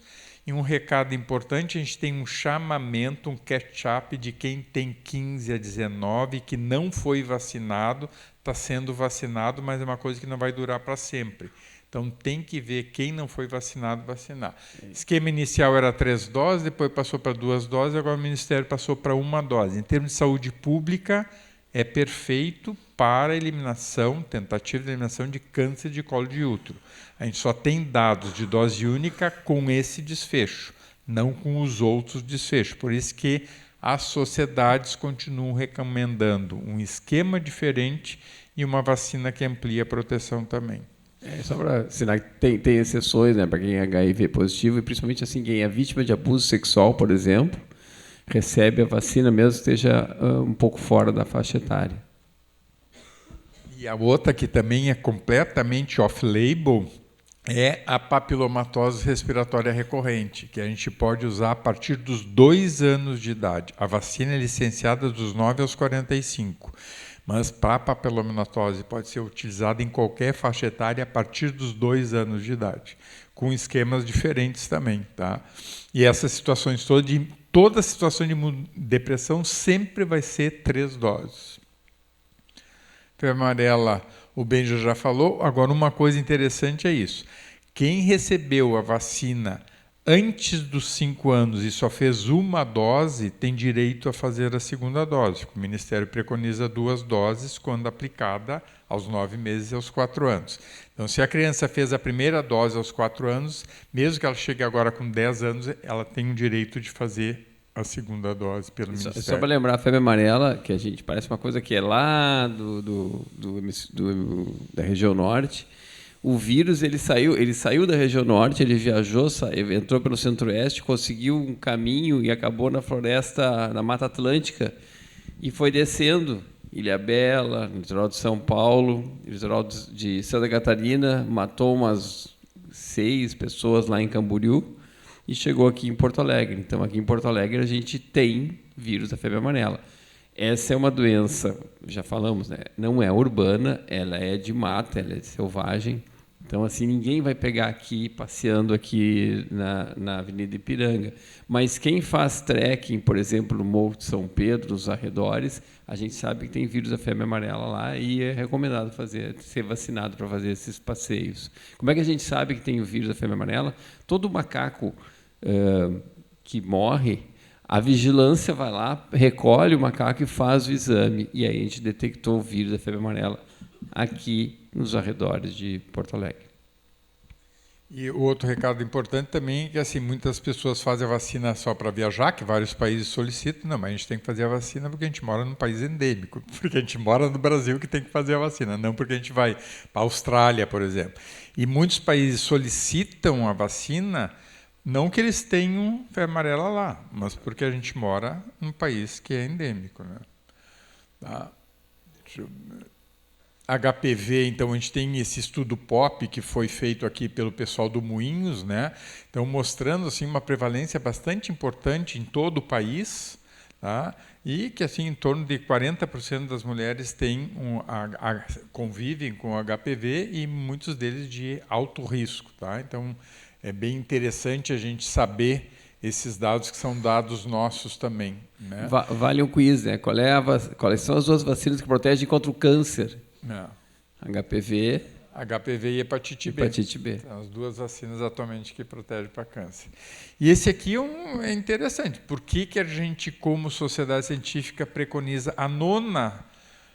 Nos Estados Unidos não tem mais a nona, não tem mais a quadri, só a nona. No Brasil, na rede privada, a gente não tem mais quadri, só a nona. A tendência é que o Ministério troque para a nona também em algum momento, porque o laboratório vai parar de produzir a quadri, né? E a diferença, né? Então, ver só de câncer de colo de útero que a gente tem com a nona aumenta em 20%, de 70% com a quadri para 90% com a nona. Então, individualmente, né, se tu for pensar, é um aumento muito importante. Isso só câncer de colo de útero. E uma coisa que não está aqui, mas que está aparecendo muito, é câncer de cabeça e pescoço, que o HPV é causador também e está aumentando em todo mundo. E a vacina, a gente tem dados muito bons de vida real, de efetividade da vacina HPV, com diminuição importante de todos esses desfechos, né? No Brasil, a gente tem relato de 2.000 a 3.000 pênis que são amputados por ano por câncer, principalmente na região nordeste, né? Então, vejo que a gente acaba, são coisas que a gente já tem pouco contato, mas é importante saber.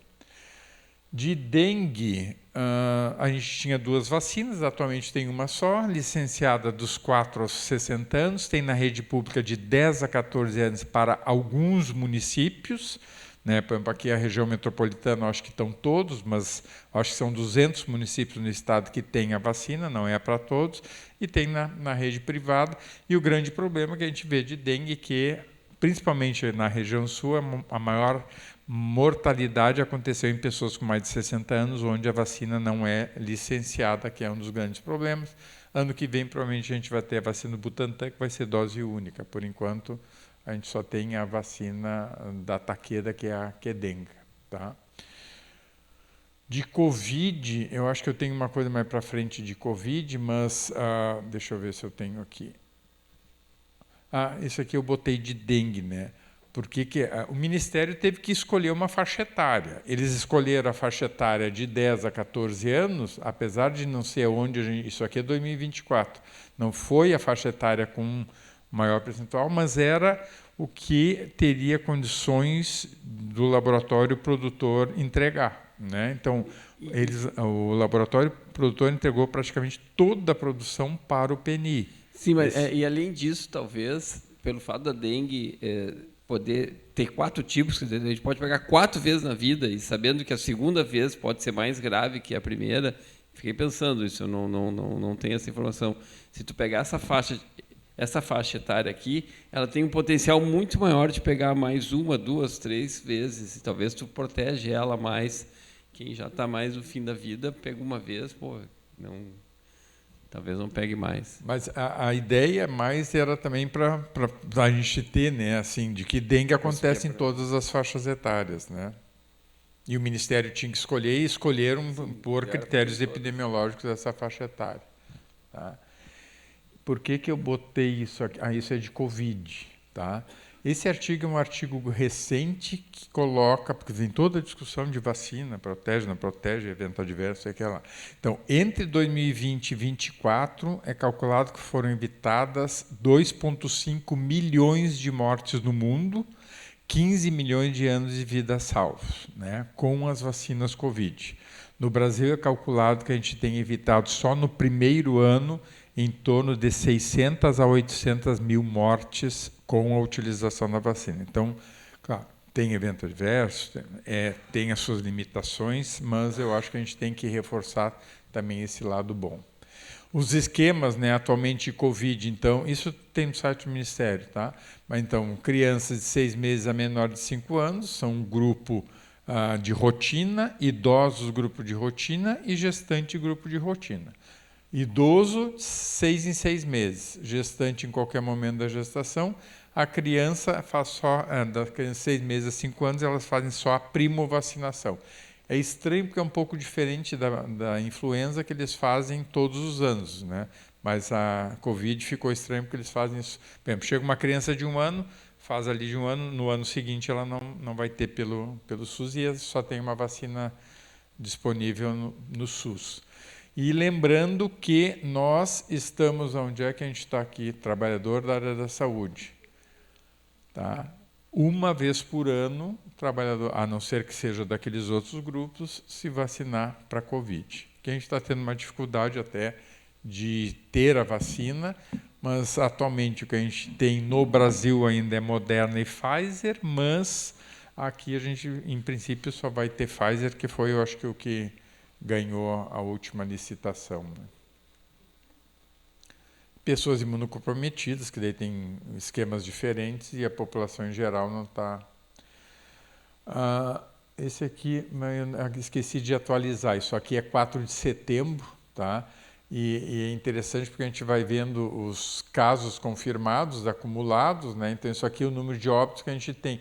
É que Covid não é mais notícia, né? Então esse é um dos motivos até da hesitação vacinal, que a gente fala na complacência, que é a falsa sensação de segurança de doenças que tu não viu, acho que não está acontecendo, não precisa se vacinar. Então Covid continua acontecendo e continua internando e continua morrendo pessoas, tá? Então, isso aqui foi... isso aqui, de novo... Isso é Brasil. Isso aqui é um BI também do Ministério. Tá? Isso é bem interessante, por exemplo, aquele de coqueluche que eu mostrei, de meningite, é tudo... Tu entra lá no Ministério, vai do A a Z, vai em Covid, e daí tem um painel epidemiológico lá. É bem legal que daí tu consegue ir acompanhando.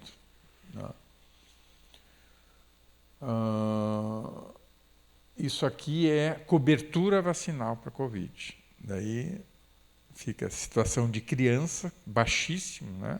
Não é uma coisa só aqui, nos outros países também uma dificuldade muito grande, mas o que assusta muito também é essa população acima de 60 anos que não está se vacinando e que está internando e morrendo. Vírus social respiratório, a gente tem algumas, eu até vou passar um pouco mais rápido, porque a gente tem algumas estratégias diferentes aí, né? Então, assim, vírus essencial respiratório, como eu mostrei para vocês antes, acontece em todas as faixas etárias, né? Então, a gente está muito acostumado, nós na pediatria, com a bronquiolite, né? E com as consequências depois de bronquiolite. Mas ela acontece em todas as faixas etárias e principalmente também no idoso, daí a gente vai ter um risco maior. E o que a gente tem de medicação atualmente, né? Nós temos uma vacina que é licenciada a partir dos 18 anos e é a vacina que vai ser incorporada no PNI para gestante a partir da 28ª semana de gestação, que deve ser incluída até o final do ano, com uma efetividade em torno de 80%, evitando a doença na criança. Então, o objetivo é diferente de influenza e Covid, e coqueluche, tu protege a mãe e protege o nenê. Aqui vai ser só para a proteção do nenê, passar anticorpos para o nenê. Tá? Essa mesma vacina é licenciada para pessoas com comorbidade e pessoas acima de 60 anos, para idoso. Né? E uma delas se chama Abrisvo, que é a única para gestante, a partir dos 18, e a outra se chama Arexvy, que daí é só acima de 50. Então tem que ter cuidado, porque tem dado confusão de pessoas aplicando a Arexvy em gestante, e ela não é licenciada para gestante. Tá? Nos Estados Unidos eles têm uma vacina de RNA mensageiro, que infelizmente a gente tem uma repercussão muito negativa com essa vacina.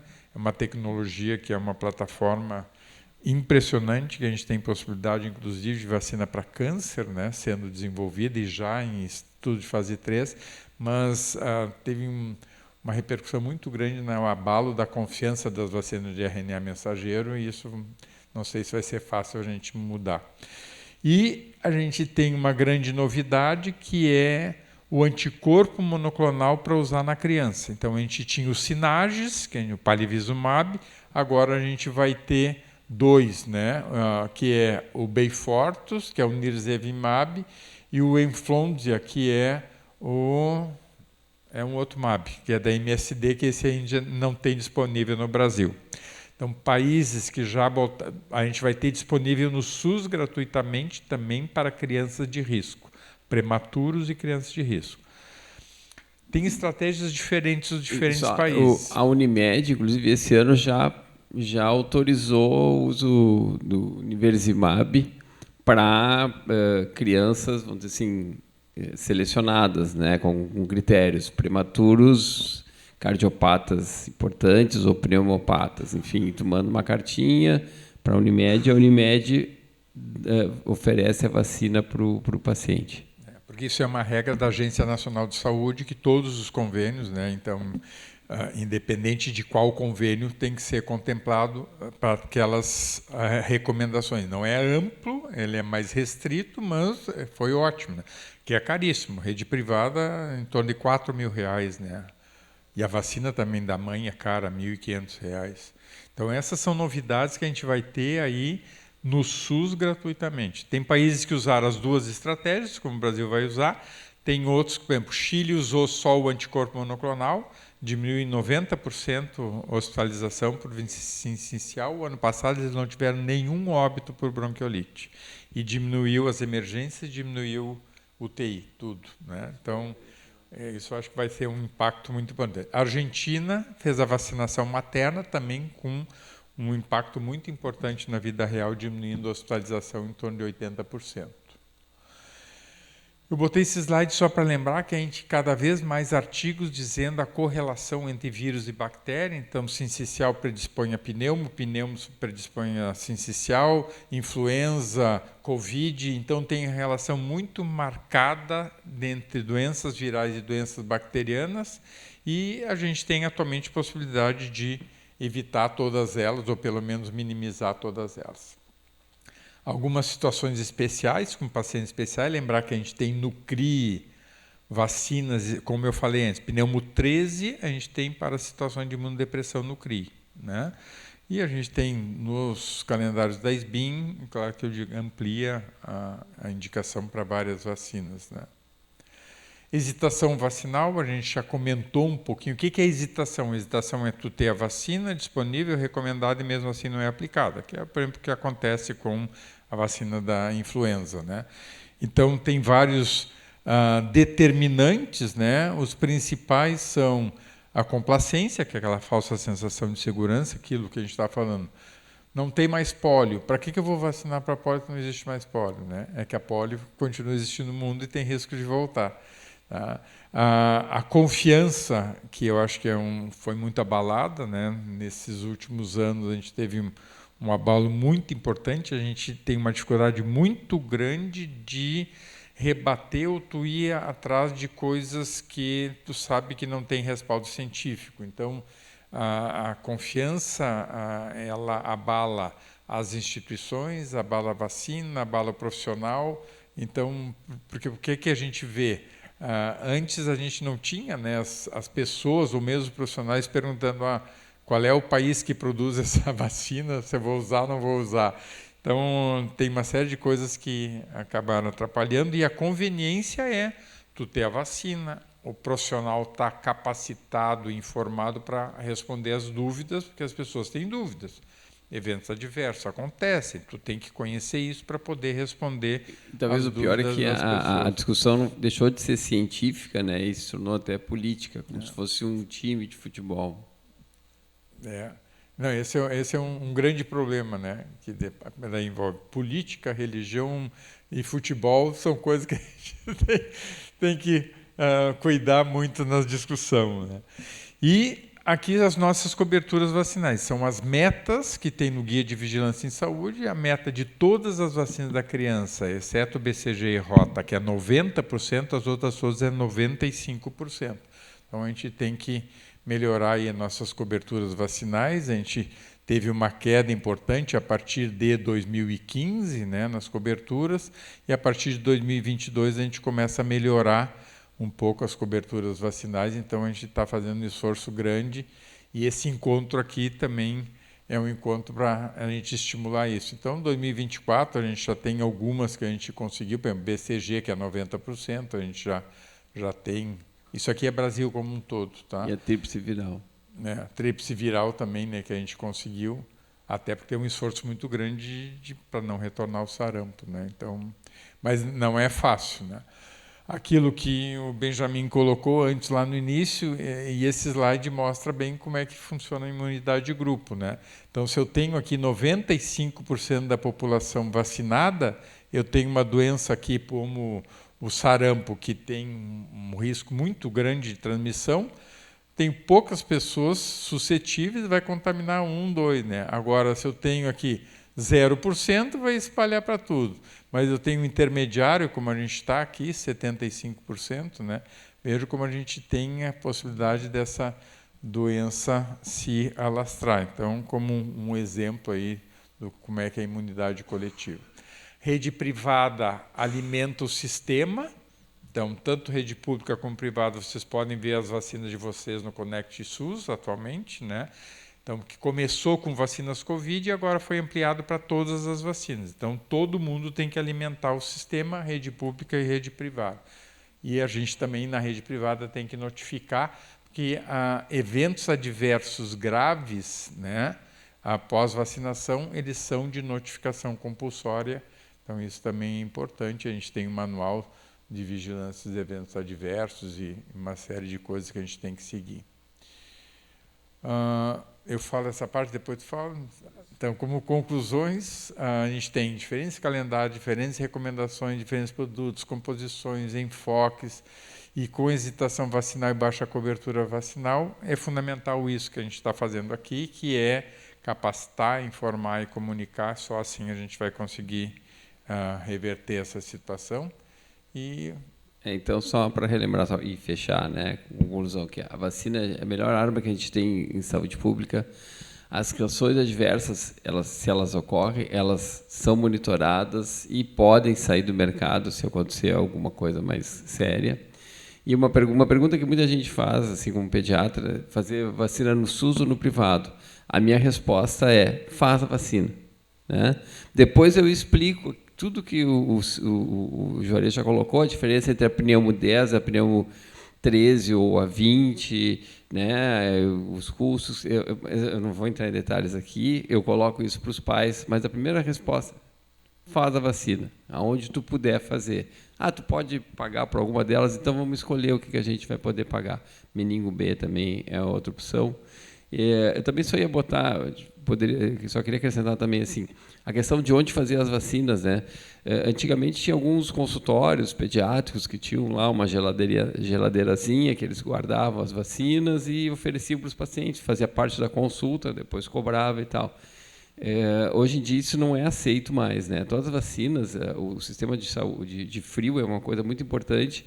A gente tem câmaras, né, lá na vigilância, que tem uma bateria que, se falta luz, e isso é uma coisa muito frequente na nossa cidade, né?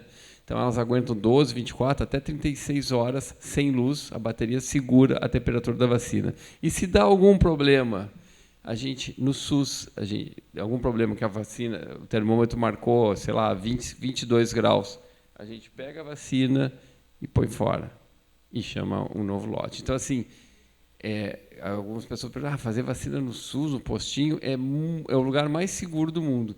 As clínicas de vacinas também estão capacitadas para isso, senão elas não têm o alvará da Anvisa, né, o selo da vigilância para fazer a vacina. O que a gente tem que cuidar são essas pequenas, né, consultórios que antigamente se fazia. Hoje em dia isso é inadmissível, fazer vacinas se não tem um sistema de controle de frio adequado. Mas, assim, vacina não tem discussão. Acho que a gente tem que não só fazer para nós, para os nossos, mas também assim conversar e espalhar e discutir com as outras pessoas sobre as vacinas. Pode passar. Muito obrigado. Acho que e essa frase é praticamente a mesma coisa que o Benjamin falou, né? Então, uma vacina não administrada é 100% ineficaz. Não adianta nada a gente ter. E eu queria pedir desculpas para vocês, que num primeiro momento a gente tinha pensado numa aula mais enxuta, mas depois a gente chegou à conclusão que a gente precisava explicar um pouco mais, porque são muitos detalhes, e se a gente viesse aqui só mostrar o calendário, daí vai lá e entra no site e vê como é que é o calendário. Então a ideia foi a gente aprofundar um pouco, claro, mesmo a gente aprofundando um pouco mais, tem muita coisa que a gente não pôde falar, mas a gente está à disposição de vocês se tiverem qualquer dúvida. E, de novo, agradecendo o convite e ainda mais por ter sido o primeiro ciclo aí de palestras. A gente fica muito feliz de estar aqui com vocês e com quem está nos assistindo. Obrigado.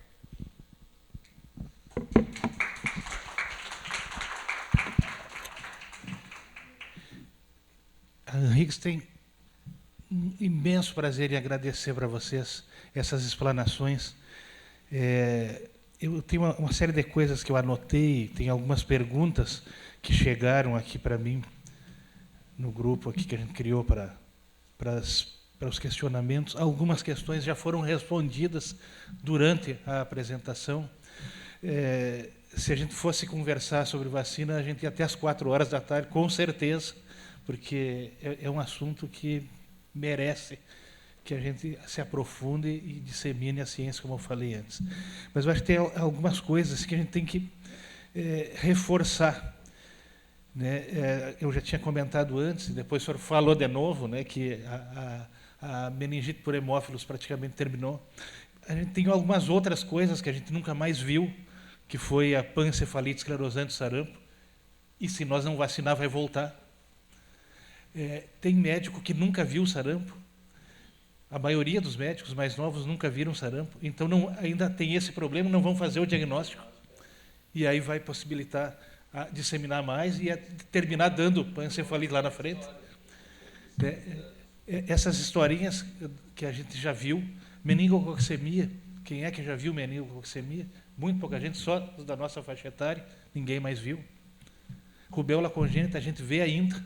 Eu vejo, tanto no serviço público que eu atendo, quanto no meu consultório, às vezes eu vejo rubéola congênita. Câncer por hepatite B. Ontem morreu um paciente do serviço público que eu trabalho, morreu por câncer de fígado, por hepatite B. A questão da hesitação vacinal, né, não é uma coisa nova, né? 1904 já teve a revolta da vacina. Lá no Rio de Janeiro, teve gente que foi presa, teve gente até que morreu na revolta da vacina. Né? Então, não é uma coisa nova para nós, a revolta da vacina faz 120 anos que aconteceu. Né? E a gente continua tendo pequenas revoltas das vacinas ao longo dos tempos. Né? A questão essa do autismo, que, graças a Deus, as pessoas estão começando a perceber que realmente não existe esse Lembrando risco. Que o autor do artigo, que é médico, ele médico. foi caçado na Inglaterra, né? Depois acho que até foi preso, né? Eu não lembro se foi preso, mas foi caçado e... A questão da vacina do HPV, que é uma vacina contra o câncer. Teve aquele problema no Acre, acho que foi, que as meninas faziam a vacina e desmaiavam. Foi só ali que aconteceu, não aconteceu no resto do Brasil. Então, existem alguns pequenos focos assim de revoltas de vacina. Né? As fake news, né? Eu estava comentando outro dia com uma pessoa mais saudosista, quando nós tínhamos só o jornal escrito, nós não tínhamos fake news. Tinham artigos tendenciosos, né, puxando para um lado, puxando para outro, né, tal, mas não existiam fake news. Hoje eu não sei por quê e com que objetivo, às vezes, lançam algumas fake news que não tem nada de produtivo. Né? Que quem é minimamente, cognição mínima, vê que aquilo ali é uma fake news. Rubéola congênita, eu já comentei, né? A gente vê de vez em quando essa questão do portador são. Para vocês terem uma ideia, eu faço tudo que é vacina. Tudo que é vacina. Um dia eu cheguei lá no posto de saúde e disse assim, vamos ver o que tem aí para mim fazer que eu não fiz ainda, né? Aí tinha a vacina para meningo ACWY. Então vamos fazer. Peguei e fiz. E aí comentei com todos os meus colegas lá da minha cidade, gente, tem essa vacina aí, ó. A gente trabalha aí no hospital, a gente está exposto a essas coisas, a gente leva doenças para casa, para os filhos da gente, para os netos. Sabe quantos foram fazer? Nenhum. Nenhum.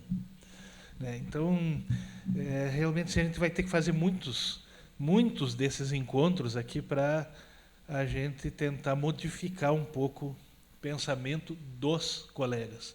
A gente recebe nos grupos de WhatsApp alguns colegas com algumas coisas, principalmente dessa questão das vacinas de RNA mensageiro, que o Dr. Juarez já comentou ali, que é uma tecnologia fantástica que vai possibilitar até vacina contra o câncer, mas a opinião pública da metade da população, infelizmente, ficou contaminada, que é uma tecnologia que não presta, que faz mal, que causa miocardite, que vai morrer, isso altera o DNA, até o chip líquido, né?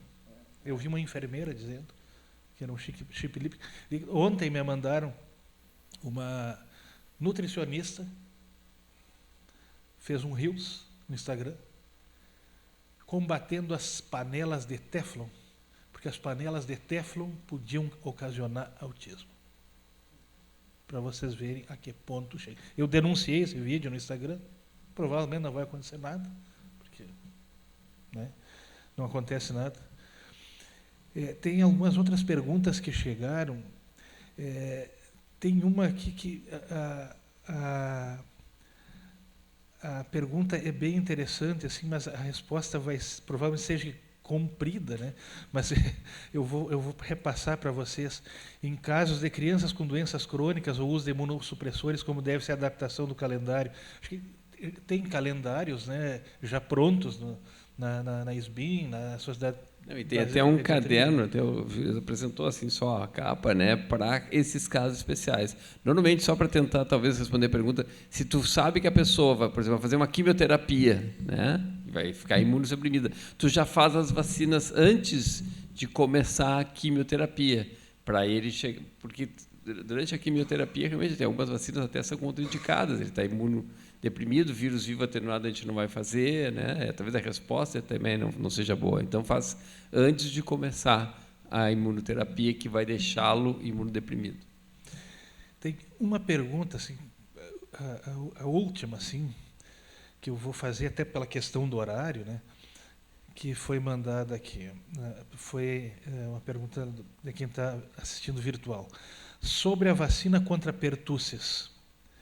Para gestantes previamente vacinadas, o ideal é realizar durante cada gestação de 20 a 36 semanas, e não logo antes de engravidar, para garantia da máxima transferência de anticorpos ao feto e consequente proteção do bebê ao nascer, correto? Exatamente. A recomendação é em cada gestação.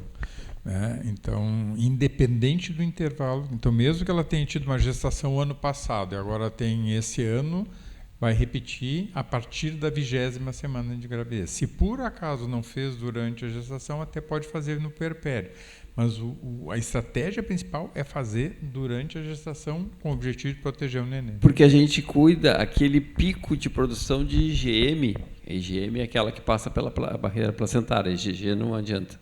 Então, aquela produção de IgM tem um pico, e a gente quer que esse pico coincida, que ainda esteja grávida, né, e passe pela placenta para alimentar, digamos, o feto com esses anticorpos contra qualquer coqueluche. Então, vai ter que fazer durante todas as gestações. E como a gente comentou antes, a criança vai é considerada bem protegida a partir da 3ª dose, que é aos 6 meses, se ela fizer na idade correta, né? Então, o risco maior da coqueluche é no primeiro ano e, em especial, menor de 6 e os óbitos, a maioria, abaixo de 3 meses. Por isso que é fundamental a gente vacinar a gestante e em cada gestação. Eu gostaria de novamente agradecer vocês, né, e relembrar, né, que as doenças infecciosas, né, no nosso país são muito importantes, assim, de se combater, de se tratar, né? Não só as imunopreveníveis, mas também outras, né? Nós tivemos uma atividade que a Henriques participou, vocês devem estar sabendo das estatísticas, né? A sífilis altamente prevalente no estado, 7% de contaminação. HIV na região metropolitana, 1,62% de contaminação. Claro, ainda não temos vacina para sífilis, nem vacina para HIV, né? Mas são também doenças infecciosas que a gente tem prevenção, que não só como vacina, mas tem prevenção de outras formas, né? E as pessoas estão negligenciando, que é a questão da complacência, né? Achei bem interessante esse termo, a gente sempre aprende algumas coisinhas novas, né? Esse termo da complacência, achei muito interessante, né? Que a falsa sensação de segurança. Então, acho que tudo isso são coisas que a gente tem que reforçar. Tem coisas que a gente tem que fazer, aquele ditado da água mole em pedra dura, tanto bate até que fura, né? Então, gostaria de passar a palavra para vocês para fazerem alguma consideração final. E novamente. Oi? Então, vamos mais uma pergunta aqui que mandaram. Obrigado por responder. Última sobre vacinação contra a Covid. De 6 meses a 5 anos, só primovacinação com 2 doses da Moderna ou 3 doses da Pfizer. E por hora, depois não precisa revacinar, correto? Já crianças acima de 5 anos, uma só dose é suficiente? Então, essa é a recomendação do Ministério, né? Só que o Ministério não está recomendando acima de 5 anos, a não ser que tenha comorbidade, né? Então, a rotina é crianças de 6 meses até menor de 5, e dependendo do laboratório que tiver disponível, exatamente isso. E eles estão colocando, o Ministério coloca só isso, só primovacinação mesmo. Diferente de influenza, que a gente faz 2 doses no primeiro ano que faz e depois faz uma por ano, até os 5, né? Então, é isso aí. O Cantalice, obrigado aí pela mensagem.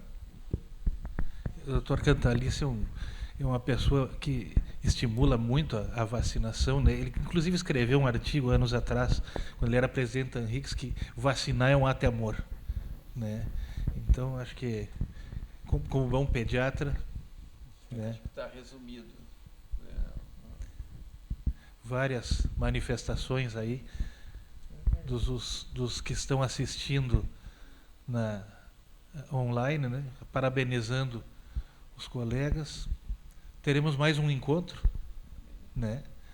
Mais à frente, para tratar de vacinas no adulto. Daí vai ser para nós, para nós nos vacinarmos, né? Talvez os colegas aprendam. 25 de outubro, né? Faremos nosso. Vai ser vacinação de idoso, né? Calendário de vacinação de idoso. Então, vamos, devido ao adiantado da hora, agradecemos vocês. Não temos palavra para agradecer, porque realmente é a ciência pura aqui, que é o DNA da Henriques. Para nós é um prazer a gente estar entre amigos, entre colegas, e também assim oportunidade de expor, acho que um assunto importante, né? E talvez até deveria ser talvez a expressão mais curta e mais tempo para conversa, para questionamento, mas de qualquer maneira a gente sempre está disponível, e outros encontros podem ter sem problemas nenhum. E muito obrigado. Dr. Gerson, gostaria de falar alguma coisa? Então, muito obrigado. Encerramos nossa sessão e até a próxima.